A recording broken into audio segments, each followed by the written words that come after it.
Shalom, Bapak Ibu, Saudara-saudari yang terkasih dimanapun berada. Damai sejahtera buat kita semua dari Tuhan kita Yesus Kristus. Seperti biasanya setiap hari kita merayakan pestanya orang-orang kudus. Hari ini hari Selasa tanggal 17 Mei tahun 2022. Kita merayakan salah satu pestanya orang kudus, yaitu Santo Paschalis Bailon Pengaku Iman. Saya akan menceritakan bagaimana kisah dan perjalanan Santo ini secara singkat. Dengarkan ya, Bapak Ibu Saudara-saudari yang terkasih. Santo Paschalis lahir di Torre Hermosa, Kerajaan Aragon, sekarang timur Laut Spanyol, pada tanggal 24 Mei tahun 1540. Kelahiran dan kematiannya tepat pada hari raya Pentakosta. Keluarganya amat miskin. Sampai umur 24 tahun, Paschalis menjadi gembala domba.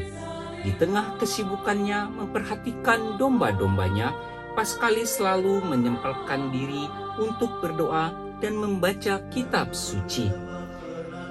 Ini menumbuhkan dalam hatinya keinginan menjadi biarawan. Ia bercita-cita masuk biara yang lebih mengutamakan kemiskinan. Untuk itu, ia menjelajahi seluruh Spanyol selama 4 tahun untuk mengenal setiap biara yang ada di sana.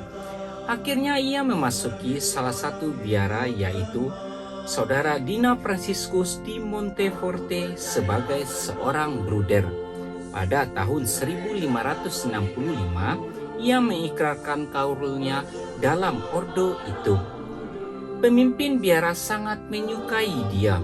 Peter Ximenes, pemimpin biara itu, mengatakan bahwa ia belum pernah menyaksikan seorang biarawan Fransiskan yang benar-benar menghayati kemiskinan seperti Paschalis. Kamarnya sangat sederhana. Di dalamnya tidak terdapat apapun juga selain sebuah salib Yesus, patung Bunda Maria, sebuah meja kecil dan sepotong kayu sebagai tempat duduk sekaligus bantalnya. Tidurnya semalam hanya 3 jam lamanya. Tengah malam ia selalu hadir dalam doa ofisi bersama rekan-rekannya. Sesudah ofisi malam, ia terus tinggal di dalam biara untuk berdoa dan bermeditasi. Pagi-pagi sekali ia sudah membuka pintu gereja dan menyiapkan semua yang dibutuhkan untuk perayaan Ekaristi. Di dalam biara, ia dikenal sebagai seorang biarawan yang taat dan menjalankan disiplin diri yang keras. Ia menjadi sosok biarawan Fransiskan yang penuh kebijaksanaan dan cinta kasih. Ia menyambut gembira semua orang yang datang kepadanya untuk meminta doa dan membimbingnya. Diceritakan bahwa ia melakukan sejumlah mukjizat teristimewa untuk orang-orang yang sakit dan miskin. Suatu kali, ketika menjalankan tugas misioner di Perancis, ia dengan tegas melawan penganut Protestan Perancis yang menolak mengakui nyata Kristus dalam Ekaristi Kudus. Karena itu, ia diusir oleh orang-orang Protestan Perancis. Ia kembali ke biara Fransiskan di Villareale dan menetap di sana hingga kematiannya pada tanggal 15 Mei tahun 1592. Hari kelahiran dan kematiannya yang tepat pada hari Pentakosta memberi kesan bahwa ia sungguh-sungguh dinaungi oleh Roh Kudus dan panggilnya merupakan panggilan Roh Kudus. Kekuatan fisik dan rohnya adalah karunia dari Roh Kudus. Pater Emmanuel Rodriguez, seorang teolog ternama, mengatakan bahwa ia banyak bicara dengan Bruder Paschalis mengenai pokok-pokok iman yang sukar dimengerti. Betapa herannya bahwa Bruder Paschalis yang tidak pernah bersekolah itu dapat menerangkan soal-soal yang sukar itu dengan lebih jelas daripada dia sendiri. Santo Paskalis Bailon dihormati terutama sebagai pelindung persekutuan-persekutuan yang memberi devosi kepada sakramen Maha Kudus. Sebagai penjaga pintu biara, Paskalis tinggal dekat pintu biara dan gereja. Setiap waktu senggangnya dimanfaatkan untuk berdoa di depan tabernakel. Tidaklah mengherankan bahwa kemudian Bruder Paskalis yang rendah hati ini dikaruniai penglihatan-penglihatan ajaib dan ekstase luar biasa.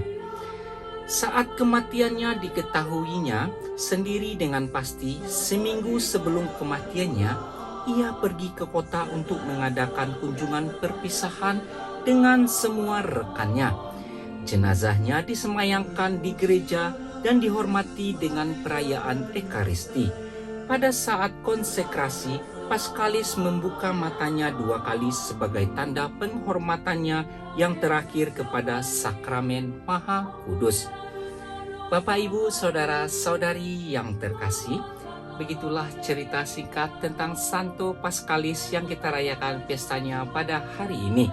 Semoga kita yang mendengarkan tentang perjalanan santo-santo dan orang-orang kudus lainnya setiap hari semakin diberkati, iman kita semakin dipertebal, kita semakin semangat untuk mewartakan cinta kasih kepada sesama demi kemuliaan nama Tuhan kita Yesus Kristus. Selanjutnya kita akan melanjutkan mendengarkan bacaan liturgi dan renungan harian Katolik. Sebelum kita melanjutkan, marilah kita mempersiapkan hati kita untuk menerima berkat dari Tuhan kita, Yesus Kristus.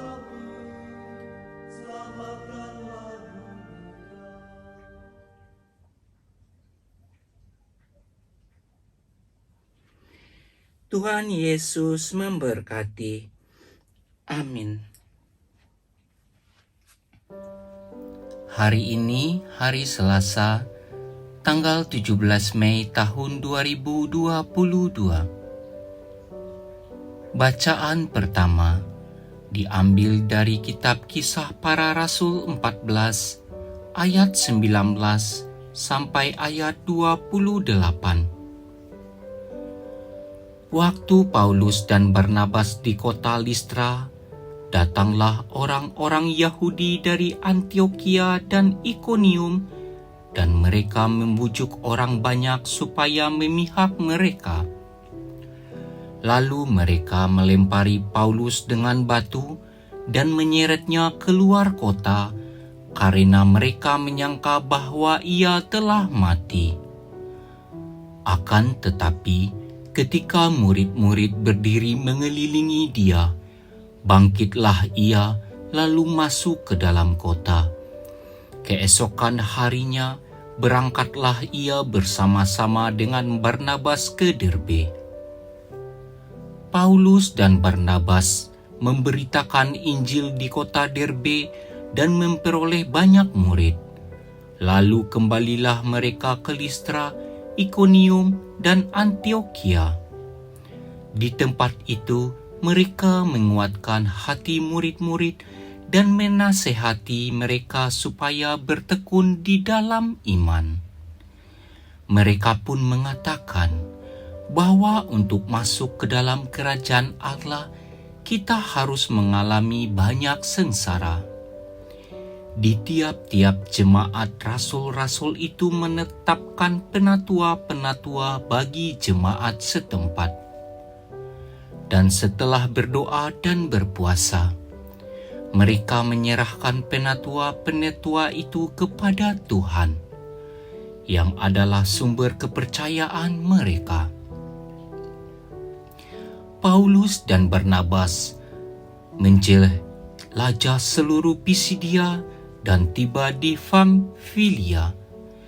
Di situ mereka memberitakan firman di Perga, lalu pergi ke Atalia di pantai.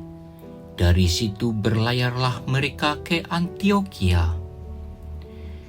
Di tempat itulah mereka dahulu diserahkan kepada kasih karunia Allah untuk memulai pekerjaan yang kini telah mereka selesaikan.